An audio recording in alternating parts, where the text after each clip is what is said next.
देहे सर्वस्य भारत तस्मात् सर्वाणि भूतानि न त्वं शोचितुमर्हसि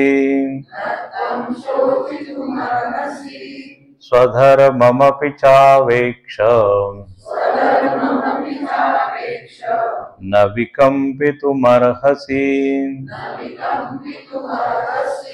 धर्माद्धियुत्थात् श्रेयोऽन्यत् क्षत्रियस्य न विद्यते यदृच्छया चोपपन्नम् स्वर्गद्वारमपावृतम् सुखिनः क्षत्रिया पार्थ लभन्ते युद्धमीदृशम्।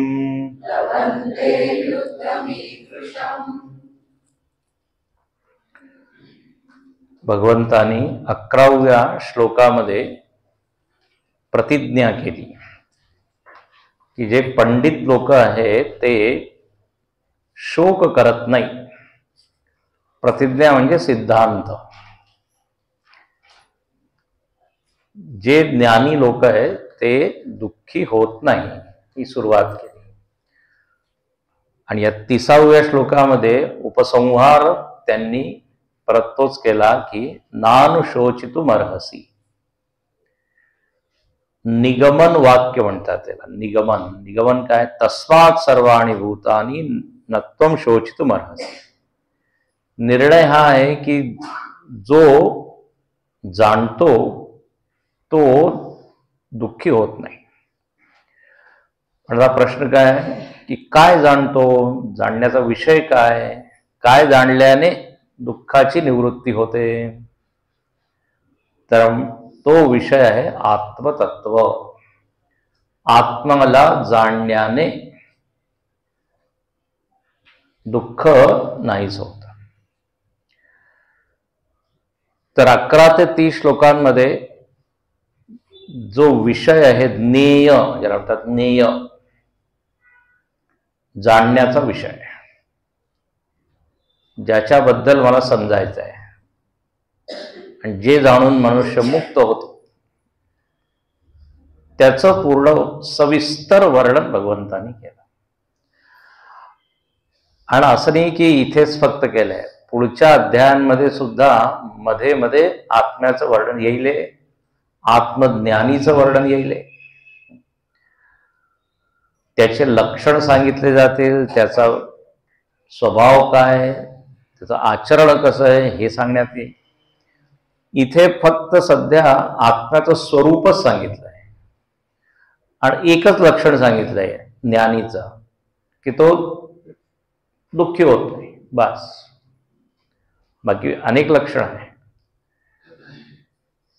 तर याप्रमाणे हा विषय झाला। याला आपण म्हणू पारमार्थिक सत्य, परमसत्य।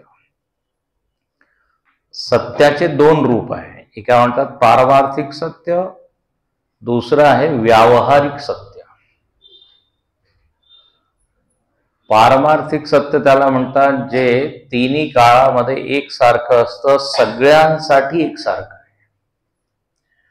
श्रीमंत असो, गरीब असो, ब्राह्मण असो, क्षत्रिय असो, पुरुष असो, स्त्री असो, त्याच्यामध्ये काही फरक नाही।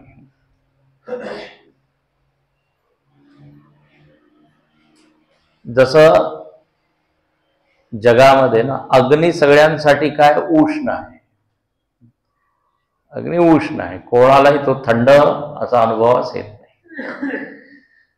त्याप्रमाणे इथे ते जे परमसत्य आहे ते आपेक्षिक नाही, अपेक्षा नाहीये त्याला की पुरुषामध्ये वेगळं, स्त्रीमध्ये वेगळं, सर्वभूतेषु समम। म्हणून भगवंतानी परत परत एक शब्दाचा इथे प्रयोग केलाय, भूतानी, सर्व भूतानी। सगळ्या भूतांमध्ये अव्यक्तादीनी भूतानी, तर म्हणजे परम सत्य तटस्थ आहे, सगळ्यांसाठी सारखं आहे. तर या परम सत्याकडे बघून तुला युद्ध केलं पाहिजे. त्यामध्ये काही गैर नाहीये, चुकीचं नाहीये.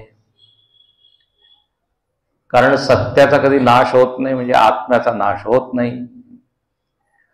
आत्मा करता नाहीये, करणाराही नाहीये. तर तू उगीच ओढवून घेत आहे की मी करत आहे, मी करत आहे. प्रारब्धाप्रमाणे परिस्थिती आली आहे, त्यामध्ये तुझं जे कर्तव्य आहे ते तू कर. आणि सत्य तसंच राहिले, आत्मा तसाच राहिले. आता हे झालं वर्णन. आता 31व्या श्लोकांपासून भगवंतांनी चॅनल बदलली, स्तर बदललं, पातळी वेगळी. त्यानंतर व्यावहारिक स्तर. काही लोक टीव्ही समोर बसून नुसते चॅनल बदलतात, एकही चॅनल नीट पाहत नाही. आणि घरी जर 4 जण आहे तर 4घांना वेगवेगळं पाहिजे हेही असतं. मग 4 टीव्ही आणावे लागतात. तर इथे ऐकणारा एकच आहे, ऐकवणारा एक आहे. त्याच्या हातामध्ये आहे काय ऐकवायचं. आणि अर्जुनाला काही चॉईस नाही की देवा आता मी तुझं नाही ऐकणार. आता युद्धक्षेत्रामध्ये आहे, त्याच्या रथावर बसलेला आहे.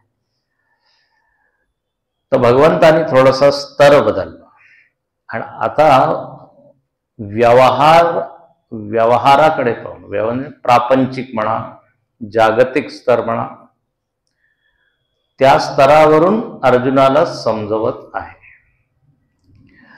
आता व्यावहारिक सत्य असं असतं की ते प्रत्येक माणसासाठी वेगवेगळं असतं, वयाप्रमाणे वेगवेगळं. तुम्ही कुठे उभे आहात त्याच्याप्रमाणे व्यवहार बदलतो. तर आता इथे अर्जुनाला त्याची जाणीव करून देत आहे भगवंत की एक सामान्य प्रापंचिक माणूस तो जर एक विशिष्ट परिस्थितीमध्ये आहे तर त्याने काय केलं पाहिजे. आता इथे व्यावहारिक सत्यामध्ये असं तुम्ही म्हणू शकता की सगळ्यांची एक ओळख आहे, व्यवहारामध्ये एक ओळख आहे, परिचय आहे. काल जसं मी सांगत होतो त्याला शास्त्रीय भाषेमध्ये म्हणतात व्यावहारिक अहम. एक आहे शुद्ध अहम, सच्चिदानंद निर्विकार निराकार शुद्ध अहम. आणि एक आहे व्यावहारिक अहम. गुरुदेव म्हणायचे शुद्ध अहम मीन्स कॅपिटल आहे आणि व्यावहारिक अहम म्हणजे स्मॉल आहे, ज्याच्याद्वारे आपण व्यवहार स्मॉल आहे. आता पारमार्थिक दृष्टीने सगळेजण एकच आहे, एक चैतन्य आहे. पण व्यावहारिक दृष्टीने कोणी पुरुष आहे, कोणी स्त्री आहे, कोणी इंजिनियर आहे, कोणी डॉक्टर आहे. तर व्यावहारिक अहम सगळ्यांचं वेगवेगळं आहे. आणि हे जे व्यावहारिक अहम आहे आपल्याला कुठून प्राप्त होतं, म्हणजे माझी जी ओळख आहे ती मी कुठून मिळवली आहे. तर म्हणायचे 2-4 कारण आहे. एक तर कुटुंबाच्या द्वारे, मी ज्या कुटुंबामध्ये जन्मास आलो आहे त्या कुटुंबाचे जे जाती धर्म वगैरे ते माझ्यामध्ये आहे. मी एका देशामध्ये जन्मास आलो तर आता अहम भारतीय, तर देशाकडून मला एक अहम मिळाला. अमेरिकेत जन्मास आला, अमेरिको, अहम अमेरिकन. त्यानंतर आपण जे काम करतो, प्रोफेशनला काय म्हणतात मराठीत, व्यवसाय, तर त्याप्रमाणे आपलं नाव आहे. जर मी इंजिनिअरिंग केलं तर अहम इंजिनियर, अहम डॉक्टर, आता हा जो अहम आहे कुठून मिळाला? माझ्या कामामुळे. आणि मग त्याच्यामध्ये खूप भेद आहे. सिनियर इंजिनियर आहे, ज्युनियर इंजिनियर आहे. मग तिथे कोणी डायरेक्टर आहे, कुठे कोणी मॅनेजर आहे. असे हे अहमचे किती प्रकार आहे? भरपूर आहे. मग जोपर्यंत मी त्या ऑफिसमध्ये काम करत आहे तोपर्यंत मी स्वतःला काही म्हणवत आहे. मग रिटायर झालो मी. आता का माजी मुख्यमंत्री, हिंदीमध्ये भूतपूर्व निवृत्त. हा काय निवृत्त फक्त आर्मीमध्ये एक स्वातंत्र्य दिलेलं असतं की ते रिटायरमेंट नंतर सुद्धा आपली जी पद आहे, पदवी ती लिहू शकतो. Colonel, captain. आता कॅप्टन 80 वर्षाचा आहे, पण कॅप्टन शर्मा. लोकांना वाटते की बिल्ले वगैरे लावून कोणी समोर येईल, पण आता तो वयस्कर. पण आता तो नेहमीसाठी काय आहे? कॅप्टन. सिद्धवाडीमध्ये होते आमचे एक 85 वर्षाचे ब्रिगेडियर, फार मोठे होते, त्यांना पद्मभूषण मिळाले होतं. वेदांत कोर्स करत होते आमचे. ब्रिगेडियर पांडे असं त्यांचं नाव. 15 ऑगस्टला त्यांना आम्ही भाषण द्यायला उभं करायचो. त्यांना जो जोश यायचा, जोश, त्यांना वाटायचं की ते अगदी युद्धभूमीमध्येच उभे. तर त्यांची ती ओळख, तीच अहम. म्हणे मी पेपर वाचणं आता बंद केलंय. त्यावेळेस ते काश्मीरचं खूप सुरू होतं. म्हणे एवढे सैनिक मरत आहे, मला एवढं वाईट वाटतं. त्यांचं तादात्म्य त्या पदाशी. तर आपल्या कामाप्रमाणे किंवा आपली काही आवड असेल, मी काही गाणार आहे, मी काही कविता करणार आहे, तर काय अहम कवी, अहम गायक आहे की नाही. आणि आपल्या ओळखीप्रमाणे जर समोरच्यानी आपल्याला ओळखलं तर आपल्याला बरं वाटतं.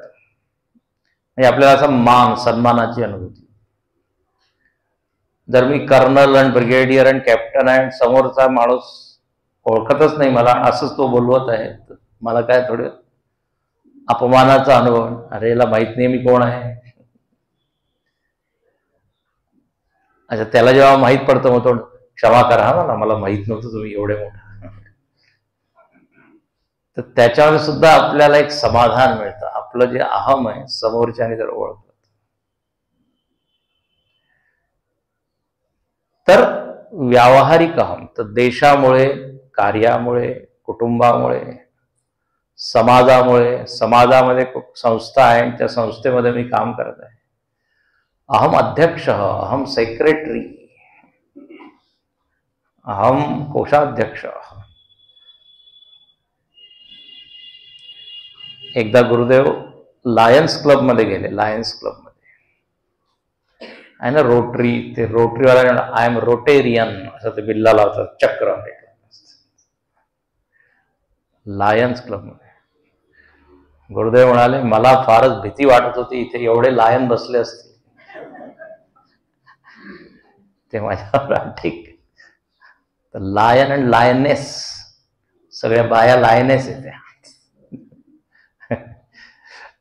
तर त्याला त्याचा गर्व आहे की मी या क्लबचा काय सदस्य आहे ना. असे समाजाकडून, याच्याकडून ते. त्यानंतर संबंधामुळे एक अहम येतो. मी मुलगा आहे, मी वडील आहे, मी आजोबा आहे, मी भाचा आहे, मी अमुक आहे, तमुक आहे. अर्जुन हेच तर पाहत होता ना. आता इथे देव काय म्हणत आहे की पहा, तुझा व्यावहारिक अहम एक आहे की तू क्षत्रिय आहे. तुझी ओळख या समाजामध्ये काय आहे? क्षत्रियाचा मुलगा आहे. आणि ही ओळख तुला कशी काय मिळाली? कारण तू जन्मापासून तसे संस्कार घेऊन आलेला आहे.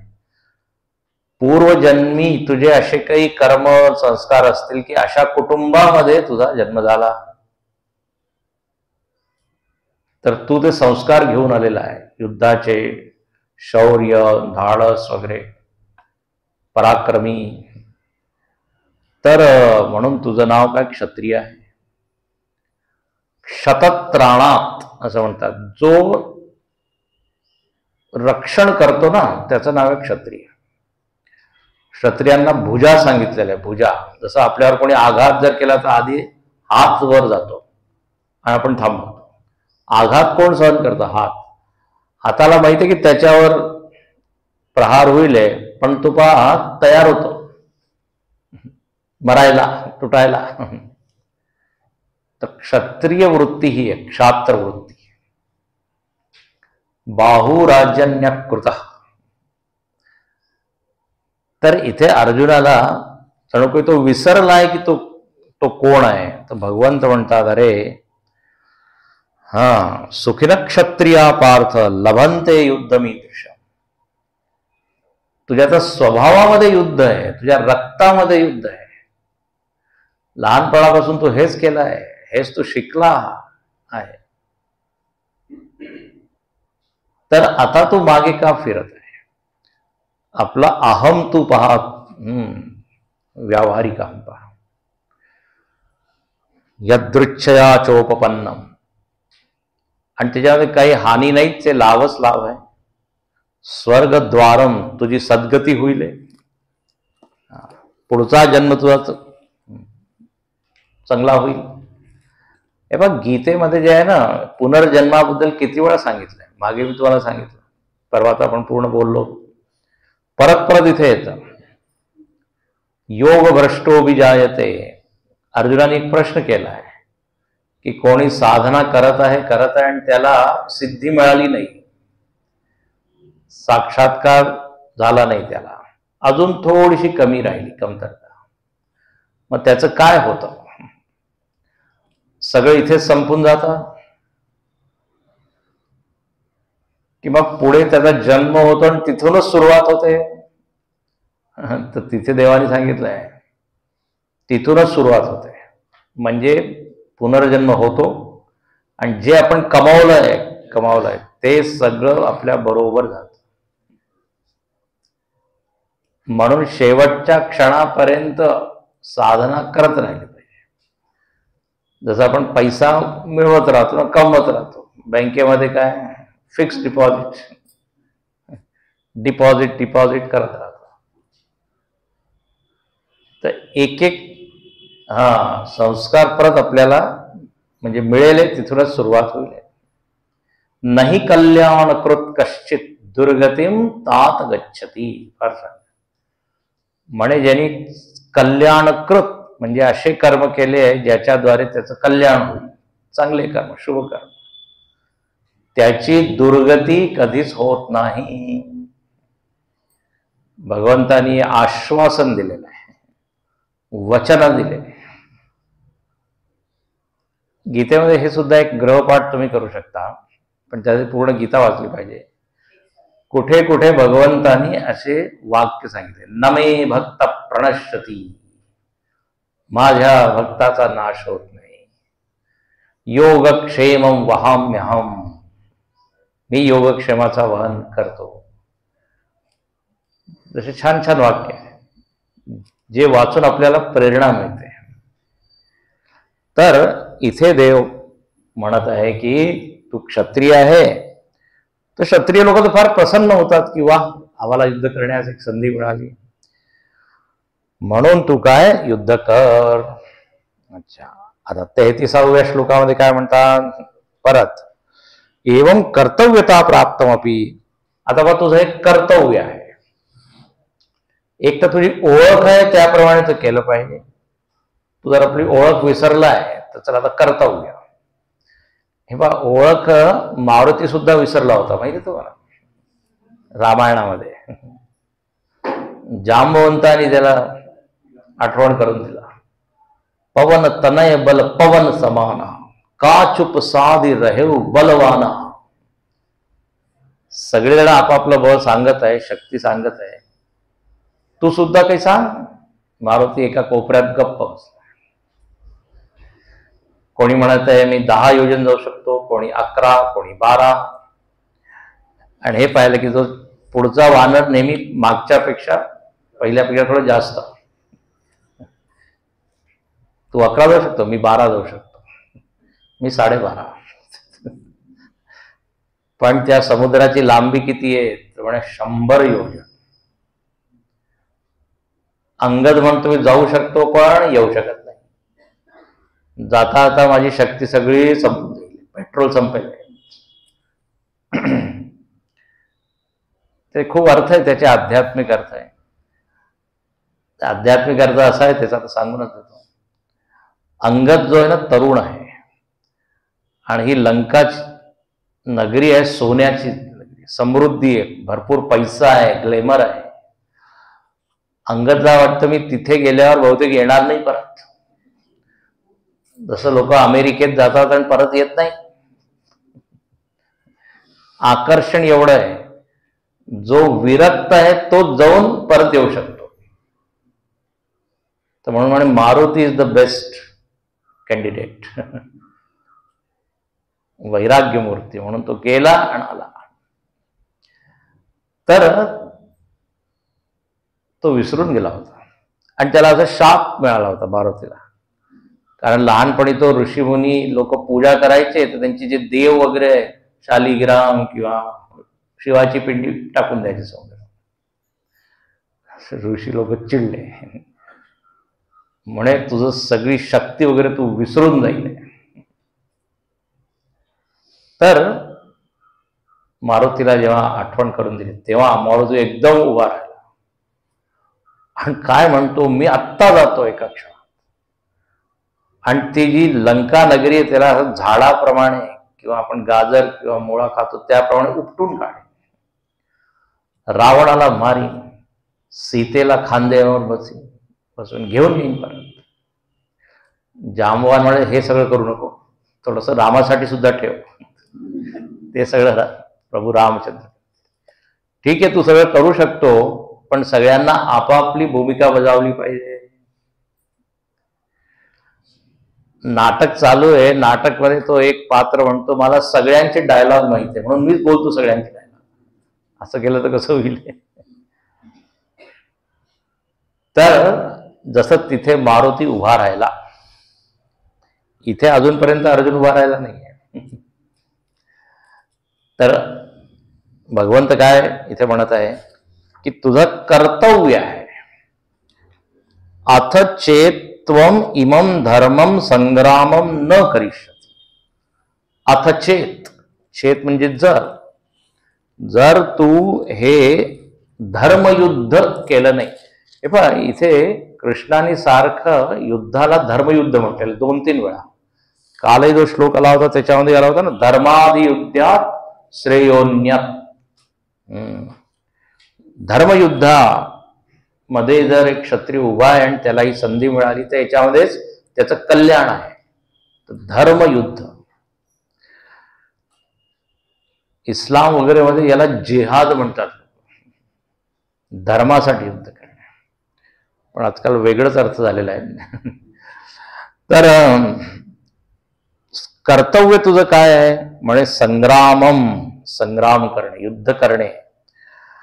आणि जर तू आपलं कर्तव्य केलं नाही, आता बघ कर्तव्याचा संबंध कशाशी आहे तर कर्ताशी. कर्ता कोण आहे इथे? क्षत्रिय कर्ता आहे. अर्जुन क्षत्रिय आहे तर कर्तव्य आपला अहम कसा आहे त्याप्रमाणे कर्तव्य आहे. शिक्षक आहे, शिक्षकोहम, तर लोकांची अपेक्षा काय राहील की हा काय करेल, शिक्षा देईल. म्हणजे शिक्षा म्हणजे ज्ञानाचं कार्य करेल. तर जसा अहम मी धारण केलेला आहे त्याप्रमाणे कर्तव्य आहे. आणि सगळ्यांनी जर आपापल्या अहम प्रमाणे कर्म केले तर मग काय एकदम समाज स्वर्ग. पण हेच तर आपल्याला दुसऱ्याचं धर्म ते जास्त श्रेष्ठ वाटतं, चांगलं वाटतं. परधर्मो भयावह लिहिलेलं आहे. स्वधर्मे निधनम श्रेय. स्वधर्म करता करता जर तुम्ही मरण आलं तरी ठीक आहे, परधर्मापेक्षा बरोबर. जे मी नाही आहे ते मी मानलं आणि मी ते करायला लागलो, नुकसान आहे त्याच्यामध्ये.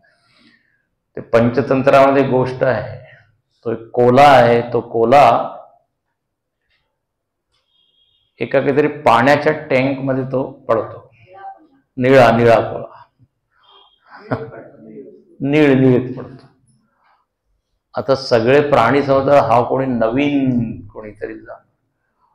तो वाघ आणि सिंह सुद्धा घाबरतो आणि ते सुद्धा नतमस्तक, काय आज्ञा आहे महाराज आमच्यासाठी. आता कोला बसलाय सिंहासनावर, निळा कोला. आता रात्रीची वेळ झाली, आता ते कोले रात्री ओरडतात, हाही ओरडायला लागला, कारण स्वभाव ना त्याचा स्वधर्म. तेव्हा सगळ्यांनी ओळखलं की अरे हा तर कोणी कोलाच काही विशिष्ट कोण स्वर्गावरून काही आलेला नाहीये, परधर्माचं आचरण करतो, जे त्याचा धर्म नाही तर झाला ना, पकडलं. परधर्मो भयावह, त्याच्यावरती गोष्ट आहे.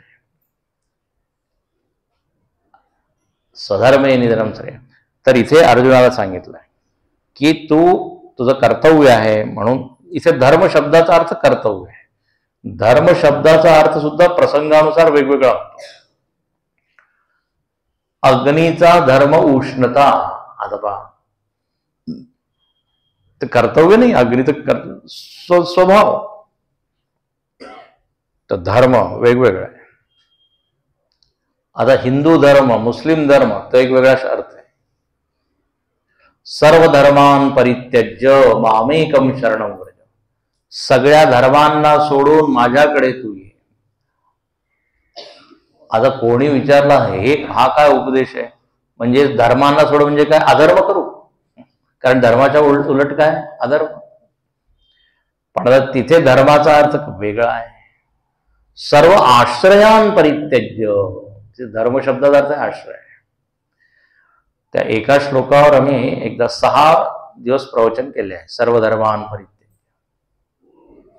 ते युट्यूबवर आहे. तर शब्दस्तु अनेकार्थी. तर इथे सारखं जेव्हा भगवंत म्हणतात धर्म आहे, तुझा धर्म आहे म्हणजे कर्तव्य आहे. अच्छा, देव काय म्हणतो की जर तू आपला स्वधर्म केला नाही, निभावला नाही, तर काय होईल. तर म्हणे 2 दुष्परिणाम होतील, चुकीचे फळ मिळतील. ततस्वधर्मम कीर्तीच हित्वा पापम अवाप्स्यसी. म्हणे तुझी जी कीर्ती आहे ना, कीर्ती सगळी नष्ट होईल. तुझं नाव आहे, यश आहे, नाव, एवढा मोठा योद्धा, अपयश होईल. इथे भगवान भाष्यकार छान सांगतात की तुला जी कीर्ती मिळाली होती, केव्हा मिळाली होती, तर म्हणे महादेवादी समागम निमित्ताम. आता इथे एक गोष्ट आहे, किरात अर्जुनियम, एक नाटक आहे भारवीचा, किरात अर्जुनियम. अर्जुन आणखीन शंकराचा युद्ध झाला होता. किरात वेशामध्ये शंकर आले होते. ती फार छान गोष्ट आहे. भारवी जो मोठा कवी आहे त्यांनी ते काव्य लिहिलं आहे. जवळ 1039 श्लोक आहे त्याच्यामध्ये, 18 सर्ग आहे. जसं रघुवंश महाकाव्य आहे, शाकुंतल आहे ना, कालिदास वगैरे. तर किरात अर्जुनियम, त्यामध्ये फार सुरेख वर्णन आहे. तर जेव्हा हे लोक 12 वर्ष जंगलामध्ये होते तेव्हाचा तो प्रसंग आहे. अर्जुन तपश्चर्या करत आहे, पण ते किरात लोक, किरात म्हणजे जंगलामध्ये राहणारे, ते म्हणत आहे की हा तपश्चर्या करत आहे. तपश्चर्या तर ऋषी लोक करतात, पण याच्याजवळ तर धनुष्य वगैरे आहे, तर हा तर कोणी योद्धा दिसतोय आणि हा कोणी नवीन आलाय आमच्या ह्याच्यात जंगलामध्ये. पूर्ण प्रसंग येतो. एक असुर असतो, असुर तो तिथे येतो, त्याचं नाव मूक नावाचा असुर. आणि ते शिकारी लोक त्याला बाण मारतात आणि अर्जुनही बाण मारतो आणि दोघांचं बाण एकाच वेळी त्या म्हणजे डुक्कराच्या रूपात असतो तो असुर. अशी ती गोष्ट आहे. मध्ये शंकर येतात, शंकराबरोबर तो युद्ध करतो. ते किरात म्हणतात आम्ही मारलाय तर आम्ही याला घेऊ. मग शंकर ते प्रसन्न होतात, महादेव, आणि मग पाशुपत अस्त्र अर्जुनाला मिळाले. त्याची कीर्ती झाली, यश. तिथे भाष्यकार म्हणतात महादेवादी समागम निमित्तां कीर्तिम हित्वा. हे तर फक्त एक उदाहरण झालं. असे अनेक युद्ध झालेले छोटे छोटे, आणि त्याच्यामध्ये अर्जुनाला काय यश मिळालेलं आहे. म्हणे हे सगळं काय होऊन जाईल, काय म्हणतात, मातीमध्ये पण. कीर्तिम हित्वा, अपयश होईले. आणखीन दुसरा दुष्परिणाम काय होईले, पापम अवाप्स्यसी. लक्ष देऊ नाही का? पापम अवाप्स्यसी म्हणजे तुला अजून म्हणजे तू पापी म्हणावं जाईल. पापाचा तू काय धनी होशील. म्हणजे काय पापाचा धनी? तर म्हणे असं आहे, जे आपले संस्कार नाहीये ते उलट चुकीचे संस्कार जर आपण गोळा केले तर त्याला म्हणतात पाप. पापाचाही अर्थ वेगवेगळा आहे. हे पहा, आपला जो जन्म मिळालाय तर जन्माचं प्रयोजन काय आहे? तर वेदांताप्रमाणे जन्माचं प्रयोजन असं आहे की आपण ज्या वासना संस्कार सगळ्या ज्या घेऊन आलो त्याचा काय करायचं, त्याला क्षय करायचा आणि नवीन मिळवायचे नाही. इथे आपण काय जसं आंघोळ करतो ना स्वच्छतेसाठी, त्याप्रमाणे सगळ्यांमध्ये काही काही काही काही संस्कार, वासना, आसक्ती हे सगळे आहे. भगवंतानी आपल्याला चांगली परिस्थिती दिली आहे. ती परिस्थिती कशासाठी की तुम्ही त्याचा उपयोग करून सगळं क्षीण करा आणि नवीन उगीच आसक्ती संस्कार हे सगळे वाढवू नका. जर मी हे करत आहे तर याला काय म्हणू, पापमवाप्स्यसी. आता अर्जुन, तुला तुझ्या मनामध्ये किंवा जीवनामध्ये सगळे क्षत्रियचे संस्कार आहे आणि युद्ध केल्याने ते क्षीण होतील, क्षीण नाही का? आता तू युद्ध न करून दुसऱ्याच एका डायरेक्शनने जात आहे तर ते संस्कार तर राहतीलच, आणखी नवीन काही काही इच्छा आसक्ती हे तू गोळा करेल. याला म्हणू आपण पाप. आणखीन जर गोळा केले तर काय, याच्यात बाधा काय? म्हणे याच्यामुळे आत्मज्ञानाकडे तुझी जी प्रगती ती होणार नाही. कारण आत्मज्ञानासाठी मन काय मोकळं पाहिजे, रिकामं करायचं. पाप म्हणजे सर्वात मोठी काय बाधा आहे किंवा अडथळा आहे. पापाला असं म्हटलेलं अडथळा आहे, बंधन आहे. आपण आपले कर्तव्य कर्म करून काय होतो, मोकळे होतो. तेव्हा सगळ्यांना अनुभव आहे. आई आहे, वडील आहे, त्यांचे कर्तव्य आहे. जेव्हा मुला मुलींचे लग्न वगैरे होऊन जाते कसं मोकळं, माझी ड्युटी आहे ती मी काय पूर्ण केली. कर्तव्य केल्यानंतर धन्यतेची अनुभूती होते. एक विद्यार्थी आहे, त्यांनी जर अभ्यास केला, पास झाला, रिलॅक्स होईल की नाही? त्यांनी आपलं कर्तव्य न करता दुसऱ्या त्याच्यामध्ये तो स्वतःला गुंतवून ठेवतो. मग काय त्याला ते पास व्हायचंय ते तर राहूनच गेलं, उलट चुकीच्या सवयी वगैरे, म्हणजे जे कर्तव्य करायचं ते न करता काही परधर्म केलं तर कर्तव्य केल्यामुळे जे फळ मिळतं ते फळ त्याला मिळालं नाही. आणखी चुकीचं केल्यामुळे त्याचा जो दुष्परिणाम आहे तो त्याला भोगावा लागतो. म्हणून इथे म्हणतात ते, अच्छा, जगामध्ये आपण पाहतो जे लोक आपापलं कर्तव्य करतात त्याची खूप स्तुती होते. यांनी आपलं कर्तव्य किती छान निभावलं. राजकारणामध्ये सुद्धा कोणी मुख्यमंत्री आहे, पंतप्रधान आहे, त्या पदाप्रमाणे जर तो करत आहे तर उदो उदो होतो की नाही. आणि जर नाही तर लोक म्हणतात अरे आमची तुमच्यापासून अशी अपेक्षा नव्हती, तुम्ही परधर्म करता. तर इथे अगदी पहा हे सगळं व्यावहारिक ज्ञान आहे. पापमवाप्स्यसी, अनेक दुसरे संस्कार तू गोळा कर. म्हणून काय कर, युद्ध करून, गीते रामायणामध्ये छान सांगितलंय, धर्म ते विरती जोग ते ज्ञाना. स्वधर्माचरणाचं फळ काय आहे, त्यामुळे वैराग्य. जर सगळ्यांनी आपापलं स्वधर्म केलं तर हळूहळू काय आपण विरक्त होऊ. विरक्त म्हणजे आसक्ती वगैरे कमी होते. आता ते पुढे अजून म्हणतात वेगवेगळे कारण देऊन त्याला प्रेरित करत आहे. तर पहा, जर तुम्ही 31व्या श्लोकामध्ये जर बघितलं, त्यात काय सांगितलं की क्षत्रियाचं कल्याण युद्धामध्ये, धर्मयुद्धामध्ये. 32व्यामध्ये सांगितलं की युद्ध जर तू केलं तर स्वर्गाच्या अगदी दारावर तू उभा आहे असं समज, आणि तुला सुखच मिळेल, कारण क्षत्रिय लोक सुखी होतात असे. म्हणजे पहा वेगवेगळे काय असं, जसं ते आमिष तेच म्हणतो, मुलांना जर चालवायचं आहे, खुळखुळा देतात, इकडे इकडे इकडे, इंग्रजीमध्ये कॅरेट दाखवलं की पशु वगैरे येतो की नाही. मला सांगितलं अभ्यास केला तर तुला मी चॉकलेट देईन, तुला स्कूटर देईन, हे देईन. एका मुलाला सांगितलं तुला स्कूटर मिळेल जर तू अभ्यास केला. परीक्षा झाली, नापास. म्हणे तुला सांगितलं होतं ना मी काय स्कूटर आणून देईन. काय केलं तू इतके पूर्ण वर्ष. म्हणे स्कूटर कशी चालवतात हे मी शिकण्याचा प्रयत्न करत होतो. फलासक्ती याला म्हणतात. अजून कर्म केलंच नाही, कुठे असंच झाला तो फलासक्ती. तर मुलांकडून काम करवण्यासाठी आपण किती अरे जर तू हे केलं ना तुला असं इथे अर्जुनाला म्हणतात स्वर्गद्वारम अपावत.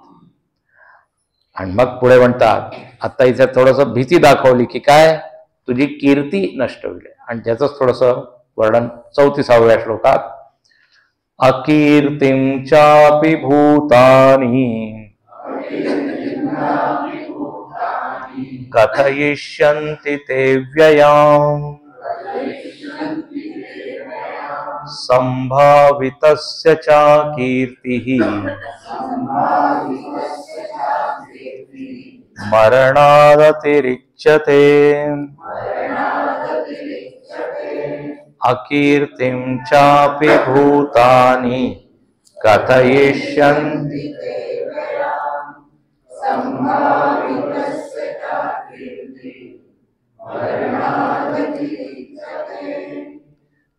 मागच्या श्लोकातच जणू काही कंटिन्युएशन आहे.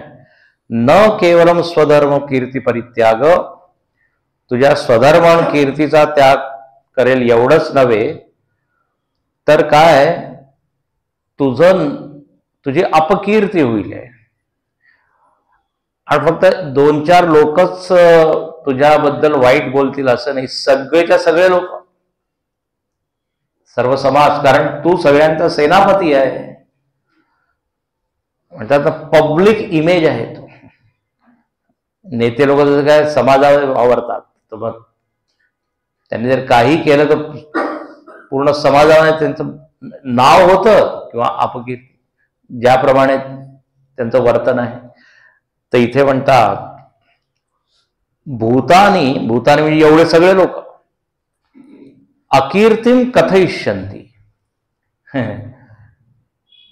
तुझी अपकीर्ती ते म्हणतील. अरे काय हा अर्जुन पहा कसा घाबरट आहे, कसा आहे, गांडीव धनुष घेऊन नुसतं मिरवतोय पण त्याचा प्रयोग काही करत नाही.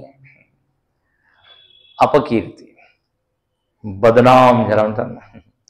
तर आणि ही जी अपकीर्ती होईल कशी होईल तर या अपकीर्तीचं विशेषण दिलंय अव्ययाम अकीर्ती.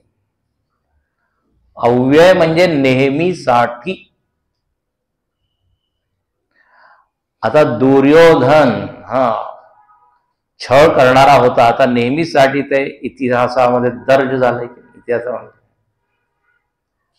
दुर्योधन, दुःशासन, अव्यय अपकीर्ती झाली की नाही, अपयश. कोणी आपल्या मुलाचं नाव दुर्योधन ठेवत नाही किंवा रावण ठेवत नाही. किंवा तुम्ही कधी ऐकलंय का माझ्या शेजारी शूर्पणखा राहते. आता हे नाव नेहमीसाठी अपकीर्ती त्यांची झाली. तर अव्ययाम एक असतं यश काय आणि एक अपयश काय. काय म्हणजे शरीर, यश शरीर. मी अनेक वेळा सांगितलंय ते जे लोक काही चांगलं काम करतात तर ते अमर होऊन जातात. अमर. आता प्रभू रामचंद्र आहे, भगवान कृष्ण आहे, मोठे मोठे शिवाजी आहे, अमर. दोन शरीर आहे, एक म्हणजे हे पंचतत्वाने बनलेलं शरीर आणि एक यश शरीर. तर भूतांचं शरीर तर मरतं, पण यश शरीर जिवंत राहतं. म्हणून असं म्हणतात की काहीतरी असं केलं पाहिजे ज्याच्या देहे त्यागिता कीर्ती मागे उरावी, मना सज्जना हेची क्रिया धरावी, मना चंदनाचे परित्वा जिजावे, मरावे परी. ते सज्जना निव शेवटची तिथं पहिली ओळ आहे. तर म्हणून प्रथमे नार्जिता विद्या, द्वितीये नार्जितम धनम, तृतीये नार्जिता कीर्ती, चतुर्थे किम करिष्यती. संस्कृतात एक श्लोक आहे, म्हणे वयाच्या पहिल्या टप्प्यामध्ये काय करा, विद्या ग्रहण करा. त्यांनी विद्या ग्रहण नाही केली असं. द्वितीय नार्जितम धनम, वयाच्या दुसऱ्या भागामध्ये काय, धन पैसा. 25 वर्ष झाल्यानंतर 25 ते 50 60 पर्यंत काय करा, पैसा कमवा. आणि मग तृतीय नार्जिता कीर्ती, 60 वर्षानंतर काहीतरी असं करा की समाजकार्य, धर्मकार्य, याच्यामुळे काय थोडं नाव होईल. म्हणजे इनडायरेक्टली काय म्हणते, असं केलं पाहिजे. निवृत्त झाल्यावर भरपूर वेळ आपल्याकडे आहे, त्याचा उपयोग केला पाहिजे. नुसतं टीव्ही समोर रिमोट घेऊन ही मालिका ती मालिका. तर म्हणे तृतीय नार्जिता कीर्ती, ज्यांनी वयाच्या तिसऱ्या टप्प्यामध्ये कीर्तीसाठी काही केलं नाही. तो म्हणतात चतुर्थे किम करिष्यती, आता शेवटच्या टप्प्यामध्ये तू काय करेल. प्रत्येक याच्यामध्ये जे त्याचं कर्तव्य होतं ते त्यांनी केलं नाही. पैसा गोळा केला नाही, अभ्यास केला नाही, उपकार काही चांगलं काम केलं नाही. म्हणे आता मी घरी नाही. आता वय काय झालं, 85 90. याचा अर्थ काहीतरी केलं पाहिजे चांगलं असं. तर म्हणे तुझं नाव नेहमीसाठी टिकून राहील जर तू युद्ध केलं. सगळे लोक म्हणतील पा काय युद्ध केलं त्यांनी, किती छान अधर्मासाठी. तो घाबरला नाही. आणि ते दुसरी ओळ फार छान आहे, संभावितस्य अकीर्ती मरणाद अतिरिच्यते. जो माणूस संभावित आहे, इथे संभावित म्हणजे जो आपण अर्थ घेतो तो मुळीच नाही. संभावित म्हणजे पॉसिबल असं, संभव तो अर्थ नाही येते. संभावित म्हणजे सम्यक भावित, सम्यक पूजित. जे लोक खूप पूजनीय आहे, आपल्या कारकिर्दीमुळे ज्यांनी खूप नाव कमवलंय त्यांना म्हणतात संभावित. तर अर्जुन तू संभावित आहे. लोकांच्या मनामध्ये तुझ्यासाठी खूप आदर श्रद्धा आहे. त्यांना म्हणतात संभावित, सम्यक भावित. असे जे पूजनीय आदरणीय लोक आहे त्यांना मरणापेक्षा जास्त घातक काय वाटते? अकीर्ती, कलंक. कलंकपेक्षा म्हणे मरण जास्त बरं आहे. कळतंय का तुम्हाला? मरणात अतिरिच्यते काय? अकीर्ती. त्यांना ते सहन नाही होत. मग जेवढ्या प्रमाणात त्यांची कीर्ती आहे मग तेवढ्या प्रमाणातच काय होईल? अपकीर्ती. आणि मग त्यांना ते फारच वाईट वाटेल, सहन होणार नाही. पण याच्यापेक्षा मरून गेलो असतो बरं झालं असतं. हे पहा, ज्याला एकदम स्वच्छ कपडे घालण्याची सवय, एकही जर डाग लागला तर त्याचं लक्ष तिकडेच जात पडतं. पण जो गॅरेजमध्ये काम करत आहे, पूर्ण कपडे काळे आहेत, त्याला कुठेही तो बसू शकतो. डिझेल वगैरे सगळं लागलेलं आहे, तो कुठेही बसू शकतो. पण ज्याचं स्वच्छ आहे, अगदी याच श्लोकाचं भाषांतर तुळशीदासांनी आपल्या रामायणामध्ये केलं. संभावित कह अपजसलाहू. अगदी हेच दारुण दाहू असं जे झालेलं आहे की जो संभावित आहे, लोक ज्याचा आदर करतात त्याला ही अकीर्ती फारच काय कष्ट देणारी असते, मरण्यापेक्षा जास्त. म्हणून अर्जुना, तू संभावित आहे, लोक तुला फार उच्च दृष्टीने पाहतात, तर हे मरणाहून अधिक दुःखदायक अकीर्ती तुझी होईल. म्हणून तू काय कर?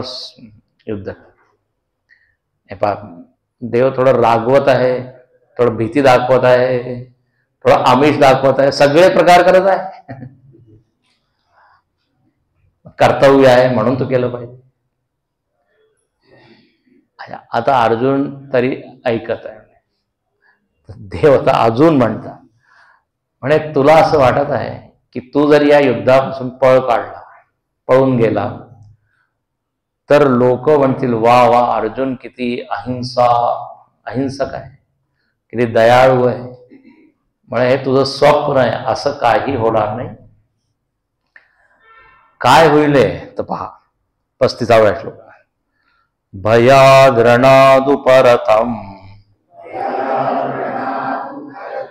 मन्स्यन्ते त्वां महारथाः येषां च त्वं बहुमतो भूत्वा यास्यसि लाघवम्. भयाद्रणादुपरतम्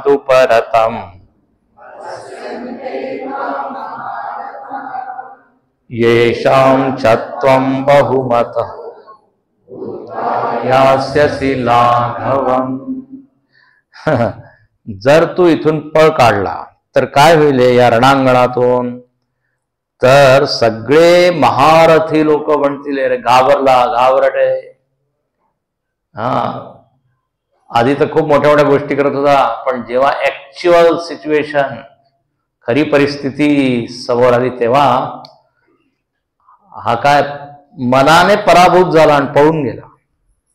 कोणी असं नाही म्हणेल की पहा यांनी खूप विचार केलाय. आता कोणी असं विचार करणार नाही जसा तू विचार केला की युद्ध होईल तर हिंसा होईल, तर सगळे लोक मरतील, मग कुळधर्म नष्ट होईल आणि सगळं. म्हणजे तेवढं कोणी विचार करणार नाही. प्रत्यक्ष पाहते बस तेच. कोण एवढ्या डीप सखोल विचार करे? म्हणून तू पळू नको. आणि येशाम चत्वम बहुतम भूत्वा यास्यसि लाघवम्. जे तुला पूर्वी फार मोठे मानत होते, बहुमत, तुझ्याबद्दल लोकांचं मत काय होतं? किती छान आहे, किती मोठा आहे. म्हणजे तेच सगळे लोक तुला एकदम काय हलकं, म्हणजे लाघव म्हणजे काय, कमी लेखतील असं. हीन, कमी लेखतील. अरे एवढे आम्ही उगीच त्याची तारीफ केली, उगीच आम्ही इतकं योद्धा वगैरे म्हणत होतो, आमची चूक होती. तर पहा, भगवंताला सगळ्या लोकांची सायकॉलॉजी माहित आहे. लोक कसं विचार करतील स्वतः भगवंत सांगत आहे, कारण भगवंत अंतर्यामी आहे ना, सगळ्यांच्या मनामध्ये काय चाललंय ते माहिती आहे. तर कोणी तुझी स्तुती किंवा कौतुक करणार नाही, उलट म्हणतील तू फार कायर आहे. आणखीन आता कृष्ण आणखीन काय बोलतो की तुझ्याबद्दल लोक काय काय बोलतील ते तुला मुळीच सहन होणार नाही. अवाच्यवादांश्च बहून् वदिष्यन्ति तवाहिताः निन्दन्तस्तव सामर्थ्यम् ततो दुःखतरं नु किम्. अवाच्यवादांश्च बहून् वदिष्यन्ति तवाहिताः ततो दुःखतरं नु किम्. म्हणे तव अहिताः, तुझं जे लोक अहित करणारे आहे त्यांना खूप मजा वाटेल, आनंद. आणखीन वदिष्यन्ति, ते बोलतील. काय बोलतील? जे बोलू नये ते बोलतील. अवाच्यवादान, अव्यक्तवादान, जे बोलण्यासारखं नाहीये ते बोलतील. तर एका श्रोताने विचारलं, काय ते आहे जे बोलण्यासारखं नाहीये, ते आम्हाला बोलून दाखवा.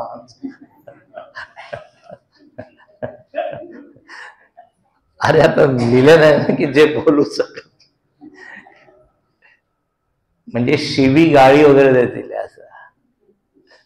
त्याला अवाच्यवादा, जे बोलण्यासारखं नाहीये. तर असं ते सगळे बोलतील. पण देवाला सगळं माहित आहे. आणखीन निंदन्तस्तव सामर्थ्यम, कोणी स्तुती नाही करणार, निंदा करतील.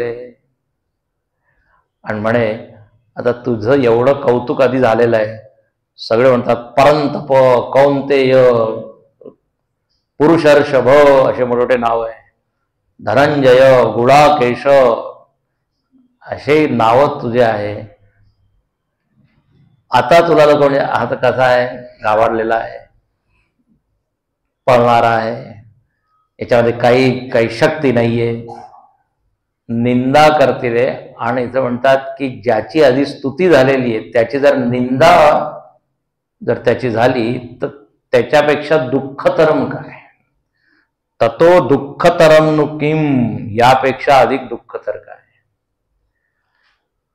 जे लोक त्याला मान देत होते, कृष्ण म्हणतो जे देतात तुला तेच निंदा करतील, जे स्तुती करत होते ते निंदा करतील.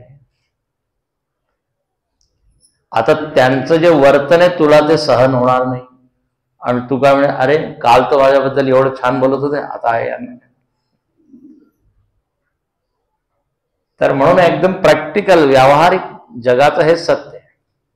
लोक कसे आपलं मत एकदम बदलतात की नाही, थोडस त्याची वागणूक वर्तन करून मत बदलतात. मग त्याला ती अपेक्षा नसते, मग त्याला ते फार कष्टकारी. म्हणे अगदी किती छान मित्र होता, आता एकदम शत्रूप्रमाणे वागत आहे. काही कारण झालं की. तर म्हणून अर्जुना, जरा तू लोकांच्या मनाबद्दल सुद्धा विचार कर. ते कसं विचार करतील त्याचा विचार तू कर. जो शहाणा माणूस असतो, हुशार असतो, तो तेच करतो. चौफेर असतं ना त्याची बुद्धी, सगळ्या साईड वरून तो विचार करून मग निर्णय घेतो. तू फक्त स्वतःबद्दल विचार करत आहे, पण तू समाजामध्ये उभा आहे, सगळ्यांची नजर तुझ्याकडे आहे, अपेक्षा तुझ्यापासून आहे. तू जर काही एक निर्णय घेतला तर सगळेजण तुझ्या निर्णयाप्रमाणे ते सुद्धा पळतील.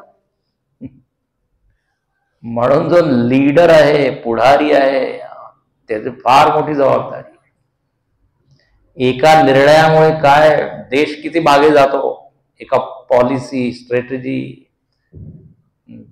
इतिहासामध्ये कशा आपल्या चुका घडलेल्या आहेत नेत्या लोकांनी.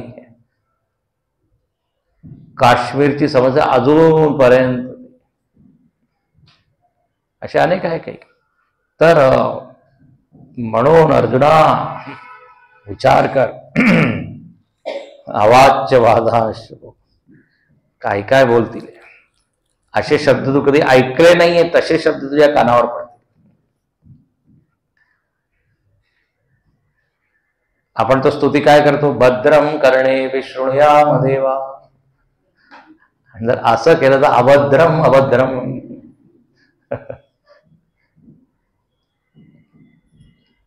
म्हणून तू जरा विचार कर. आणि पुढच्या श्लोकामध्ये आता आमिष दाखवतात की अरे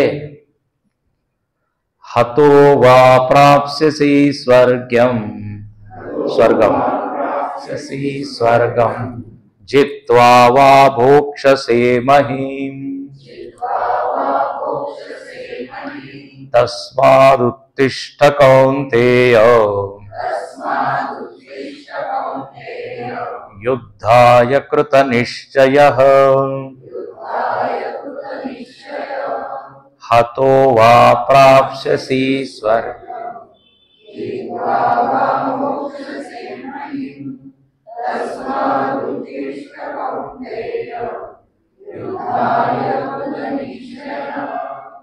म्हणे तू जर युद्ध करता करता काय होईल, हात मेला तर काय मिळेल, स्वर्गम प्राप्स्यसि, स्वर्गाचं राज्य तुला मिळेल, स्वर्गामध्ये तुझी गती होईल. स्वर्ग म्हणजे काय असतं, स्वर सुखम गच्छती. स्वर म्हणजे सुखम, जिथे खूप सुख आहे, मजा मजा मजा आहे, त्याला काय म्हणतात स्वर्ग. तर म्हणे पहा, जर आत्ता तू आपलं स्वधर्म केलं तर फळ किती छान होईल. जसं कोणी विद्यार्थी आहे, जर त्याने अभ्यास छान केला तर मग रिझल्ट आल्यावर काय मेरिटमध्ये सगळ्यांना मिठाई वाटत आहे, सगळे लोक ते कौतुक करत आहे. आणि जर नाही केलं तर मग असा रिझल्ट होतो की तो त्याचा चेहरा पाहूनच लोकांना समजत कायचा परिणाम आहे. तो मुलगा त्या वडिलांना विचारतो की तुम्ही अंधारामध्ये आपली हस्ताक्षर म्हणजे काय सही करू शकता का? का म्हणजे तुम्ही करू शकता का? हो करू शकता, करा जरा मार्कशीटवर, कारण ती उजेडात दाखवण्यासारखी नाही.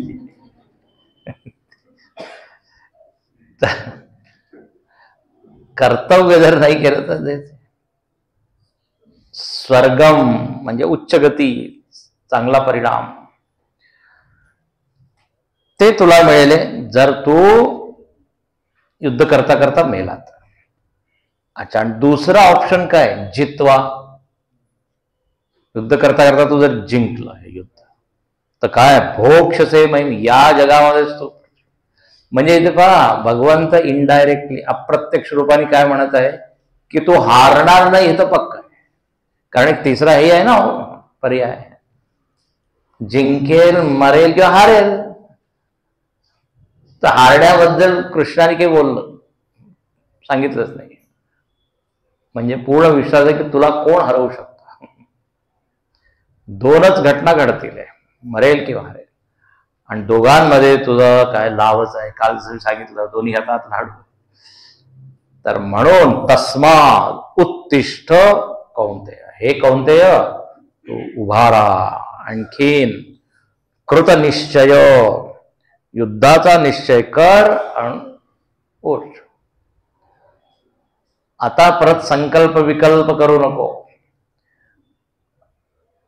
काय म्हणतात, किंतु परंतु, इफ बट, असं होईल तर तसं होईल, असं मी सांगत आहे.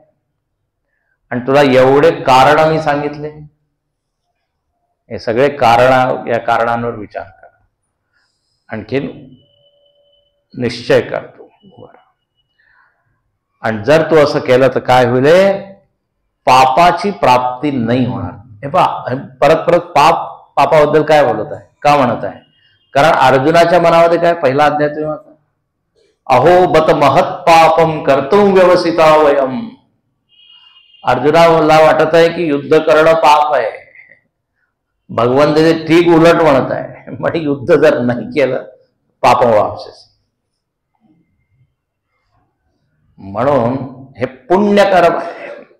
पावाचं म्हणतं काय, पुण्य ते तू कर. आणखीन ते तू विसरून जा की सुख मिळेल की दुःख मिळेल, लाभ होईल की हानी. तुझं हे कर्तव्य आहे, जस्ट डू इट. आणि मागे भगवंत काय म्हणाले की यदृच्छया चोपपन्न, तू स्वतःहून या युद्धामध्ये गेलेला नाहीये, तुझ्यावर थोपवलेलं युद्ध, म्हणून तू दोषी नाहीये. यदृच्छया चोपपन्न स्वर्गद्वार. म्हणून आता हा जो प्रसंग विषय चालला याचा शेवटचा श्लोक की तू युद्ध कर. आणि कसं युद्ध कर म्हणे, समबुद्धी ठेवून तू युद्ध कर. कर्तव्य आहे, धर्म आहे असं म्हणून युद्ध कर. सुख दुःखे समे कृत्वा लाभालाभौ जया जयौ ततो युद्धाय युज्यस्व नैवं पापमवाप्स्यसि सुख दुःखे समे कृत्वा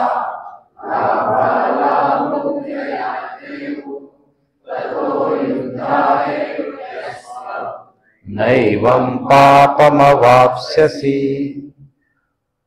आपण जेव्हा कर्म करण्यास सुरुवात करतो, कर्माच्या क्षेत्रात उतरतो, तेव्हाच आपली बुद्धी सम आपण ठेवली पाहिजे.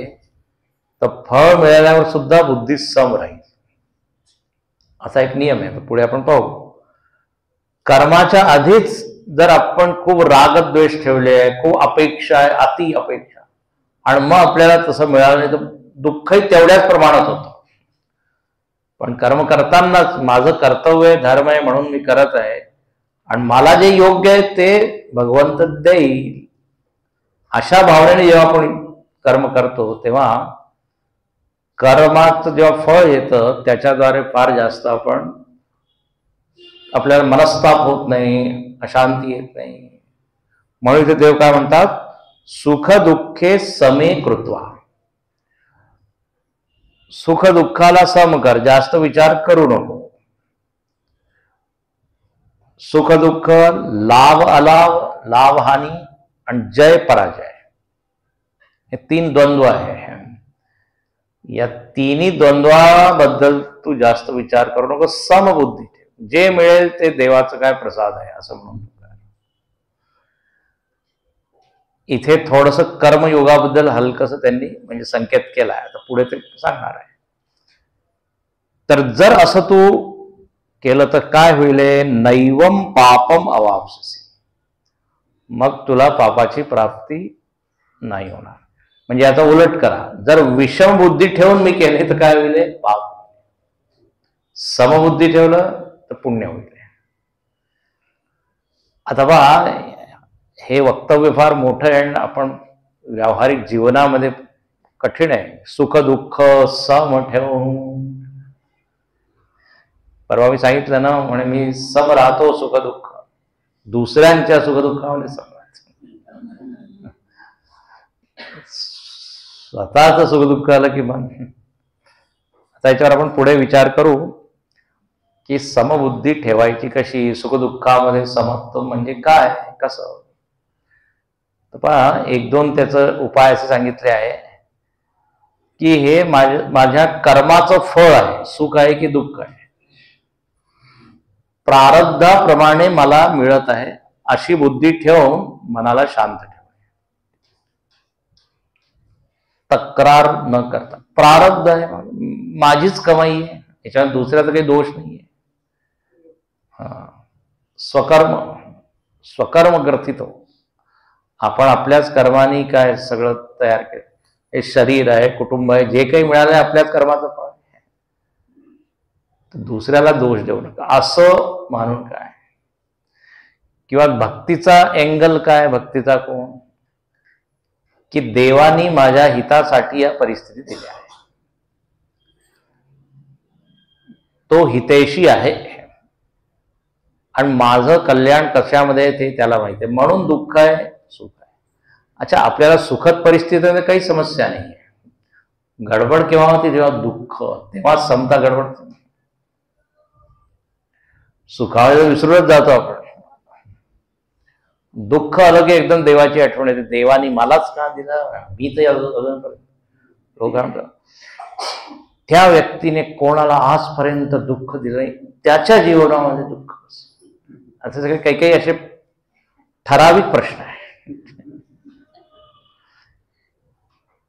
राजकारणामध्ये हे इतकं सगळं करतात आणि मस्त फिरत आहे गाड्यांमध्ये, 10 गाड्या पुढे 10 गाड्या मागे, एवढे मोठे. आम्ही एवढं गीता वाचलं, काय त्याचा उपयोग, 10 दिवस अटेंड केलं, काय नाही आहे ना असं लोकांचे सगळे प्रश्न. पण जो भक्त आहे तो असा विचार करतो. आता बघ, त्यांना जर सुख मिळत आहे तर त्यांची मागच्या जन्माची कमाई येते, ते भोगत आहे. याचा अर्थ असं नाही की आत्ता जे गडबड काम करत आहे ते मिळणार नाही, मिळत आहे. 10 वर्षानंतर 20 वर्षानंतर केव्हा ते कर्माचं फळ परिपक्व होऊन मिळेल ते आपल्यावर नाहीये. म्हणून गीतेमध्ये भगवंत स्वच्छ म्हणतो, स्पष्ट, मा फलेषु कदाचन कर्मणी एव अधिकार. कर्मामध्ये तुझा अधिकार आहे, तू असं करू शकतो, तसं करू शकतो, एवढं करू शकतो, तेवढं करू शकतो, पण फळामध्ये तुझा अधिकार नाही. युअर ज्युरिसडिक्शन म्हणतात ना, तुझा हा एरिया नाहीये. देव म्हणतात माझा आहे, फलदाता मी आहे. उपदेश सारामध्ये हेच आहे, कर्तुराज्ञया प्राप्यते फलम कर्म किम कर्म तज्जन.